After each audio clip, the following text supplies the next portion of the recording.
As a part of its Exploratorium series, the Lawrence Public Library challenged children to recreate, construct, and fast-stack pieces using an old-fashioned game, Lego. Lego games support child development that promote fine motor skills, develop creativity, and improve skills without fear of failure. 6 News student intern Aksinya shows us how. It kind of gives kids a chance to kind of work on pattern recognition and also manual or dexterity, work those little fine reflexes. Lawrence Public Library Youth Assistant Matthew Lord says building different shapes and figures help kids to develop and improve critical thinking skills, which are necessary in a child's learning process. I've heard cases where even like architects use Legos to kind of spin ideas before they get down to drawing. Creativity and imaginary skills also play a major role in child development. Different sizes and colors of Lego blocks help kids cultivate their visual and math skills. So you want to make a wall, and you want to overlap. So you're constantly playing with numbers, and each Lego has a different kind of numbers. Legothron provided a variety of challenging stations that make kids think, compete, and get excited. I was really shaky. I don't know, I just felt shaky because I want to win because I got a gene for to being very competitive to try to get up. Luckily, the person had a taller tower, but her tower fell down right away at the very end. This game is providing much-needed skills while allowing kids to have fun. For 6 News, I'm Aksinya. All right. Thank you, Aksinya. The Exploratorium Series program meets 8 times during the summer. Their next meetup will be June 19th. And for those details, head to our website, 6lawrence.com, after the show. Well, beginning August 1st, the Lawrence construction firm Struct Restruct begins a new housing development on 12th and Haskell. The company's original plan was to build 9 houses, but the problem is the oldest bur oak tree. City officials are doing their best to preserve it. 6 News student intern Aksinya has the story. Eric J., the owner of Struct Restruct, planned to build 9 new houses. Lot 9 with the oak tree was considered to be the nicest of the development, though the city officials did not support the idea. Because of the tree and because of the proximity to Brook Creek Park, in the process, the City of Lawrence approached us about potentially buying the lot to save the tree. Jay said they're in the process of negotiating the deal to preserve the tree. If the City of Lawrence won't come to an agreement, the 9th lot will be sold. If the deal doesn't actually go through, and so then a potential buyer would be allowed to build a residence on that lot. As the housing development started to evolve, Mark Hacker, Assistant Director of Parks and Rec for the city, expressed some concerns of preserving the tree. One of the strategic goals of the City Commission is to do conservation of natural resources. The acquisition of this property ties nicely into our park master plan, where we can acquire parks that add to our existing inventory, and it conserves a tree that's estimated 150 years old. Hacker said any construction near the tree will have a harmful impact to the oak. The agreed upon purchase price is $58,000 for the purchase of the land. It hadn't been approved by the City Commission, so we hope to do that here in the next week or 2. As for now, the tree will remain unharmed while City Commission negotiates the deal of the land purchase. For 6 News, I'm Aksinya. Thank you, Aksinya. The decision of the City Commission regarding acquiring the 9th lot will be known in a couple of weeks. Additionally, as a part of the potential sale of Lot 9 to the city, the owner of the firm agreed to donate 2.3 acres, which will be incorporated into the park system. Well, this weekend is big for the town of Lecompton as they celebrate Territorial Days. They're also marking a significant marker in U.S. history. And 6 News student intern Aksinya has the story. The 160th-year anniversary of the writing and singing of the Lecompton Constitution. Paul Ben Mayer, president of Lecompton Historical Society, talks about the importance of Territorial Days. Because it's the writing of the Lecompton Constitution that split the National Democratic Party that led to the election of President Lincoln in 1860. Lecompton's, then the Constitution Hall, a national landmark, ranks right up with any historic Civil War site in America. Events that occurred in Constitutional Hall urged a national debate over the town's constitution and led to the Civil War. Very much a part of the U.S. history because we have individuals from all over the United States and foreign countries that teach American history that come to this building because they want to be able to tell their students that they were actually in Lecompton. Along with the celebration, This year, the town will mark the 100-year anniversary of World War I. Lynn Ward, a curator of Territorial Capital Museum, explains. We're just recognizing the efforts and the participation of our World War I veterans from this area. And we have about 200 men and women who served in World War I from Lecompton, Big Springs, Stoll, Kanwaka area. During Territorial Days, a new World War I exhibit will premiere. We also have postcards that were sent from France, lots of photographs of our World War I participants in their uniforms. The history of Lecompton will always be recognized and important to its citizens. It was a place where the Civil War began and slavery began to die. For 6 News, I'm Aksinya. Thank you, Aksinya. Territorial Days runs through tonight and tomorrow. For details on all the events planned, head to our website, click on the story after the show. Well, 427 people from 70 countries gathered together in the Lead Center, all for one reason: to become a U.S. citizen. Today's ceremony was the biggest of all years, new citizens receiving certificates as they register to vote. 6 News intern Aksinya was there.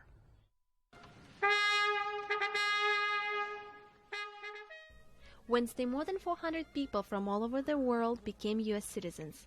Officer Kathleen Sly says it's an opportunity for new citizens to enhance our community and culture. It just enriches everything that we stand for.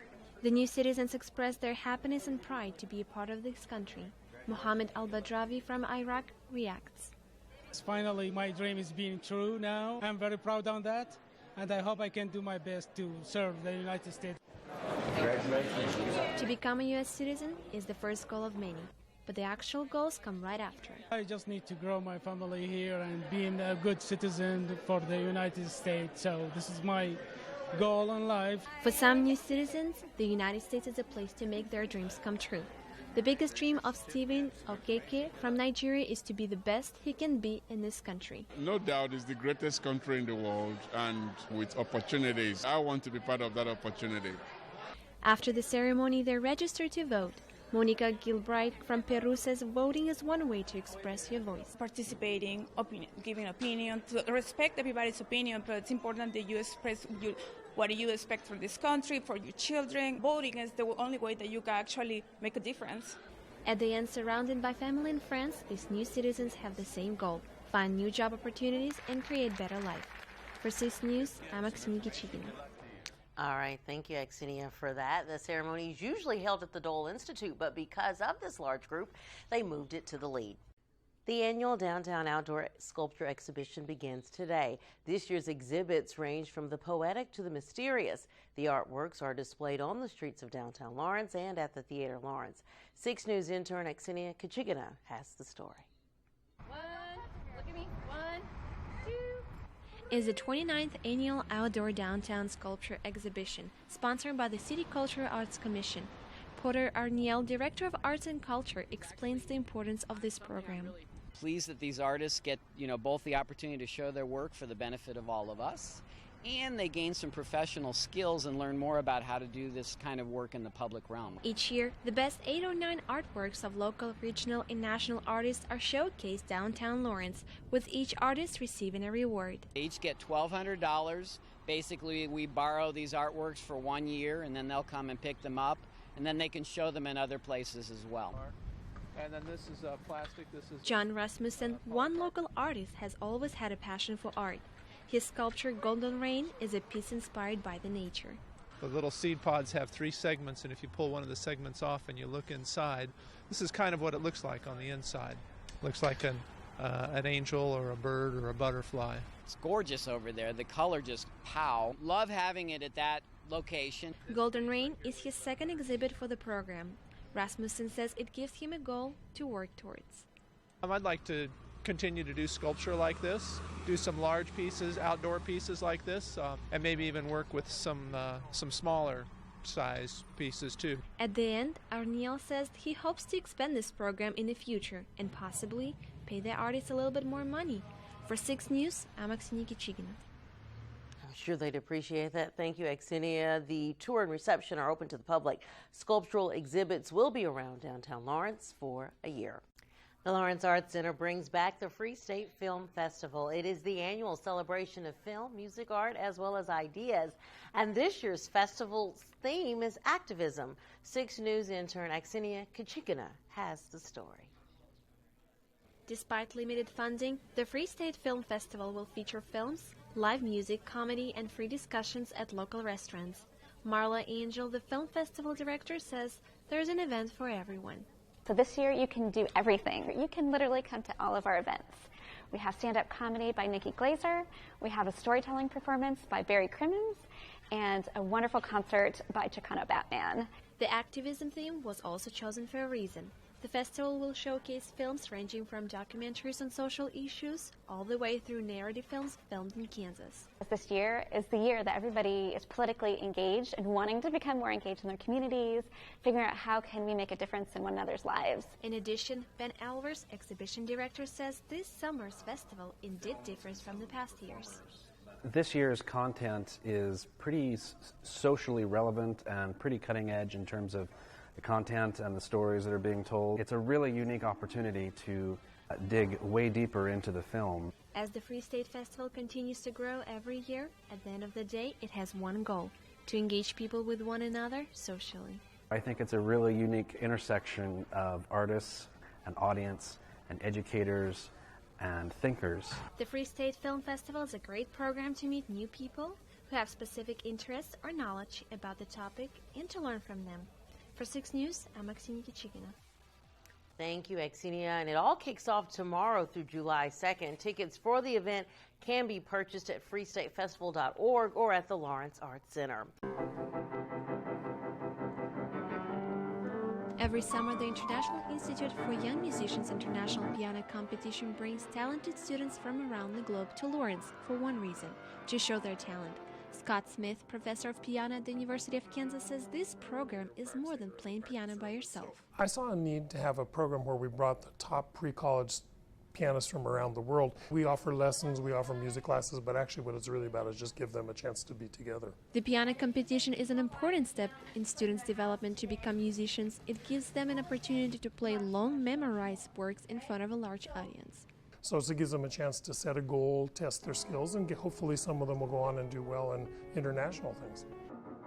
Along with building the reputation of KU Music School, the program brings people together from different countries and U.S. states. We're really great to have people come in Kansas, so we're kind of delighted that we can get them here in Lawrence and they can learn what we've got going on here. The piano competition brings success to some young musicians. Smith says some winners have even international concert careers. Some of our past winners have played with Kansas City Symphony and played in our lead center here.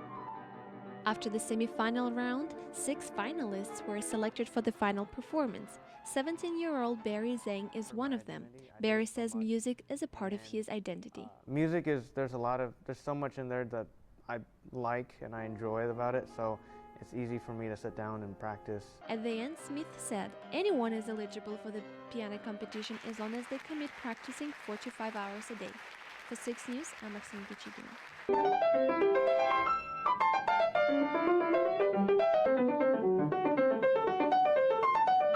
0.3 of 3. That's a very... Eudora is the first town in Kansas that holds a waterways exhibit developed by the Smithsonian Museum in Washington, D.C.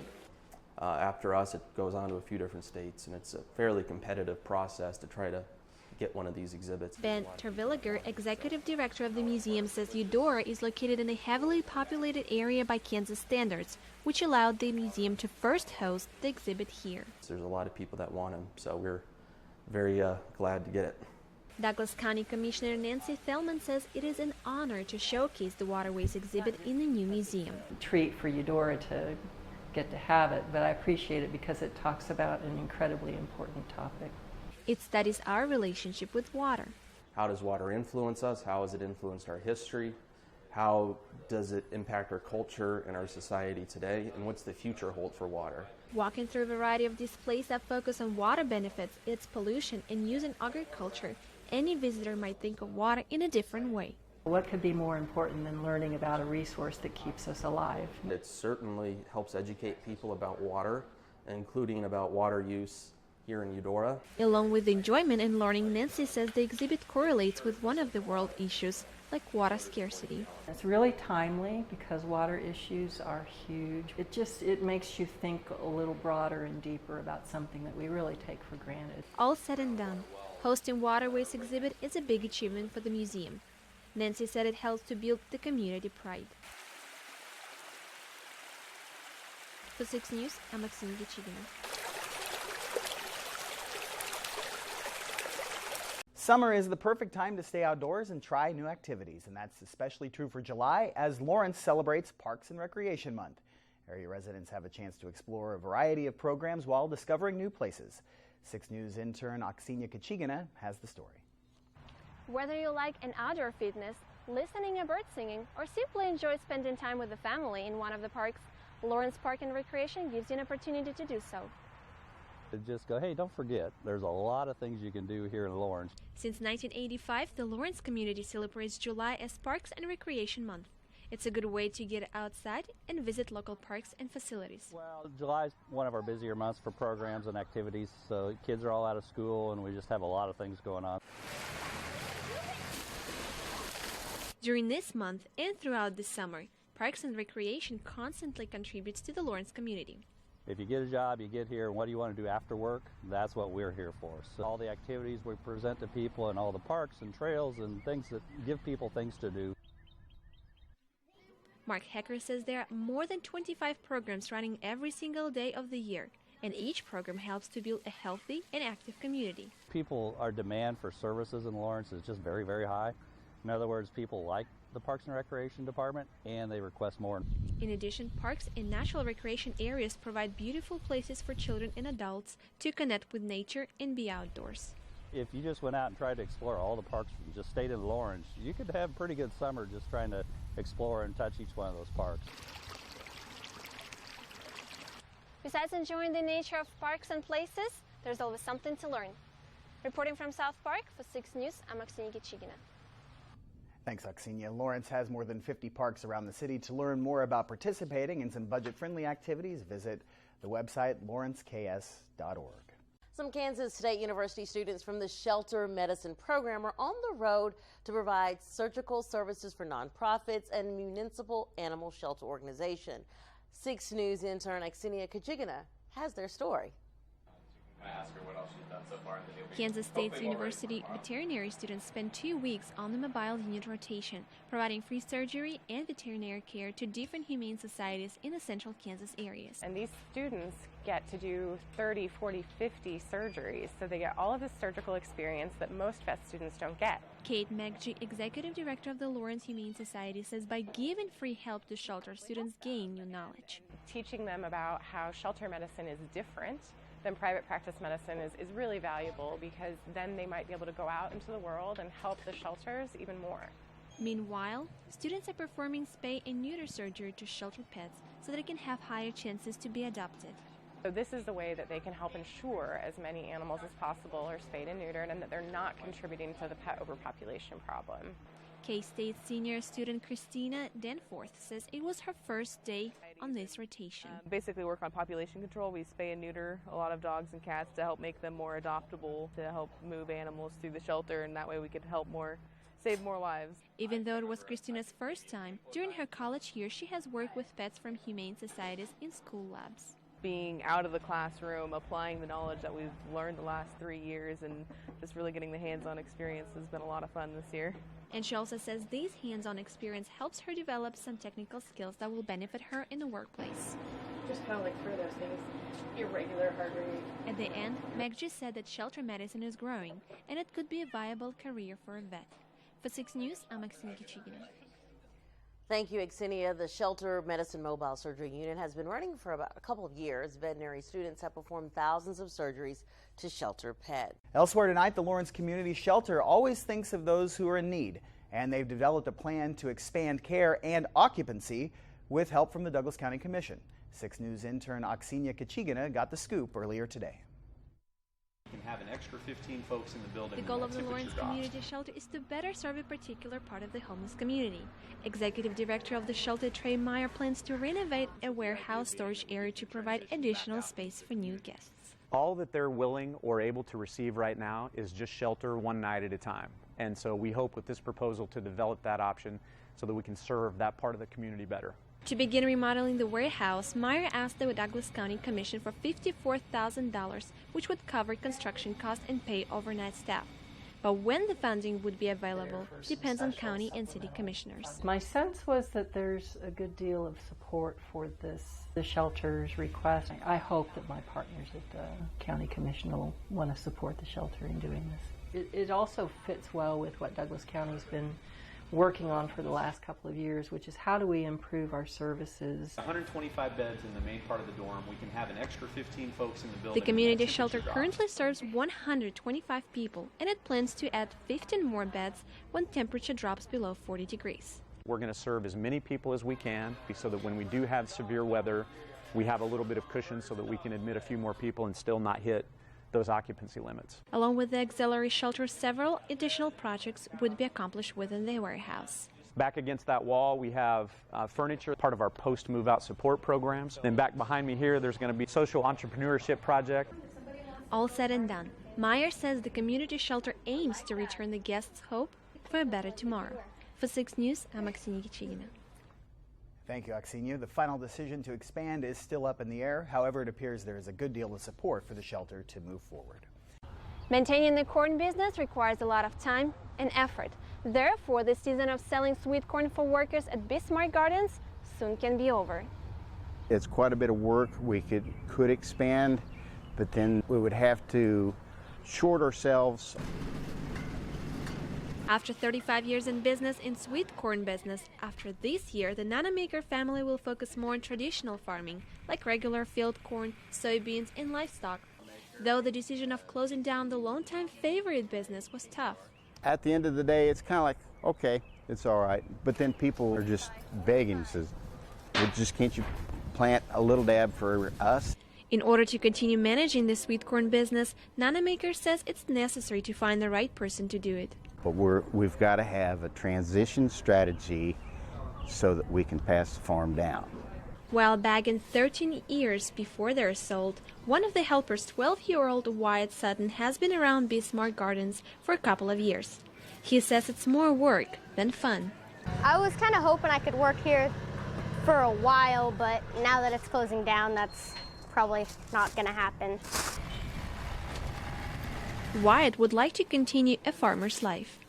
If you just have a normal job, it's just kind of a job, and it's just what you do during the day. Farming is more of a way of life, and it's kind of full-time. As family expect, the sweet corn will be available until the end of July. From Bismarck Garden, for 6 News, I'm Aksinya.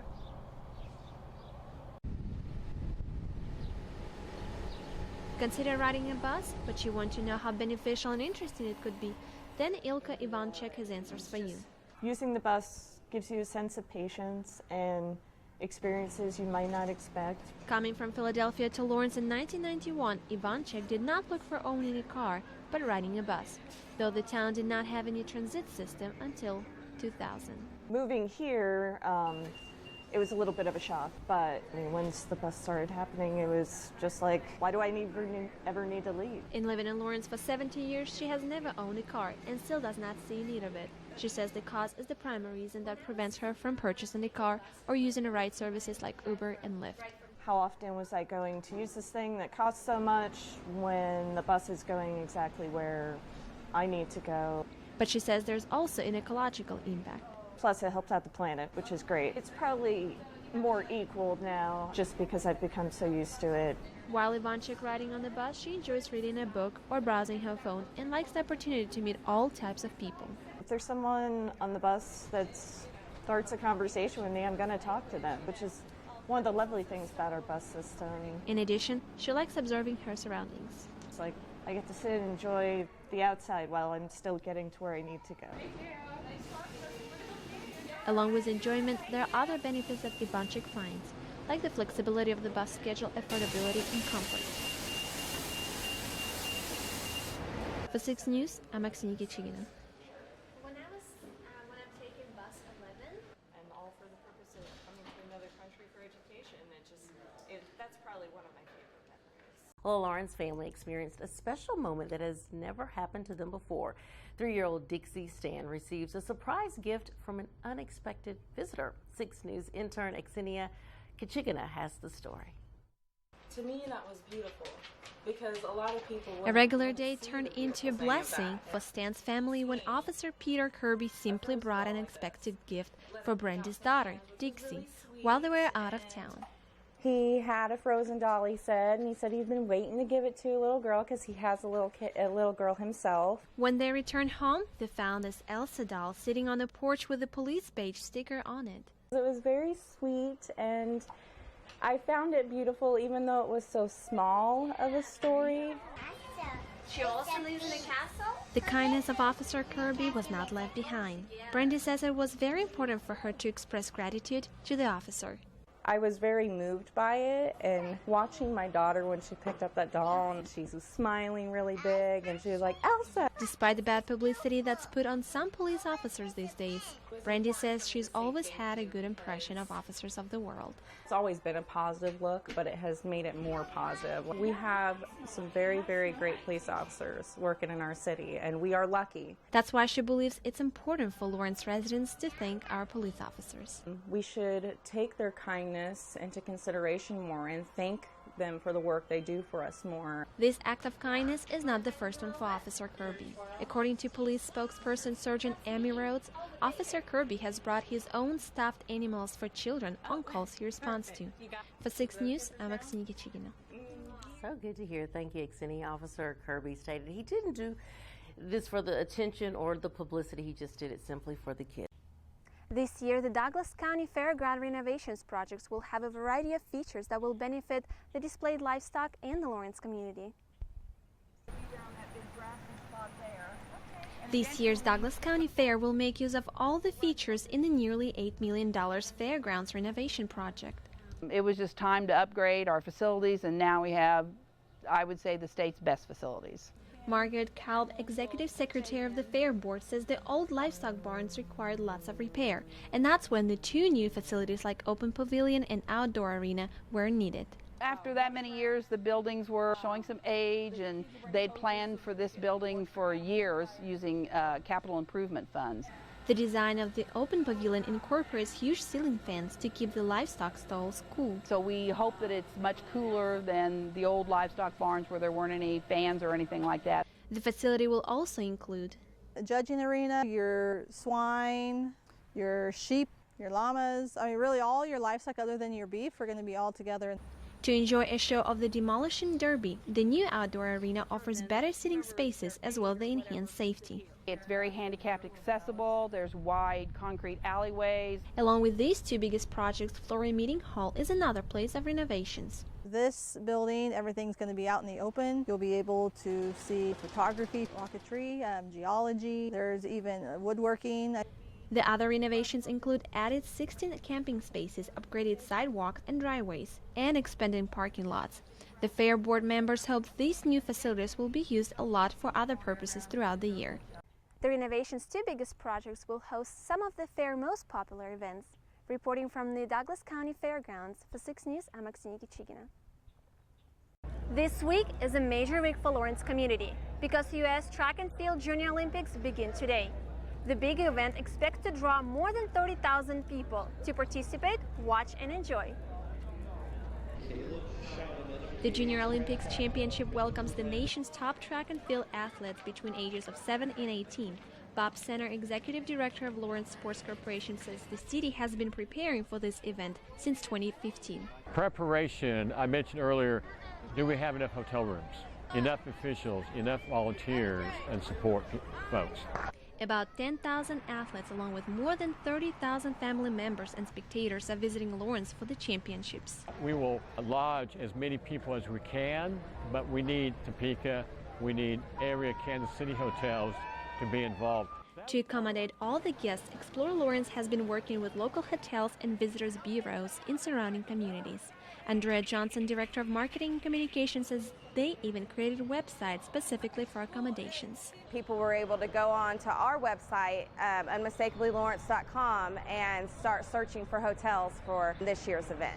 Those who participate or visit the Olympics will also have a chance to take advantage of local businesses' generosity to enjoy local food and activities. We have businesses offering special deals, a lot of dining, there's shopping, also special events.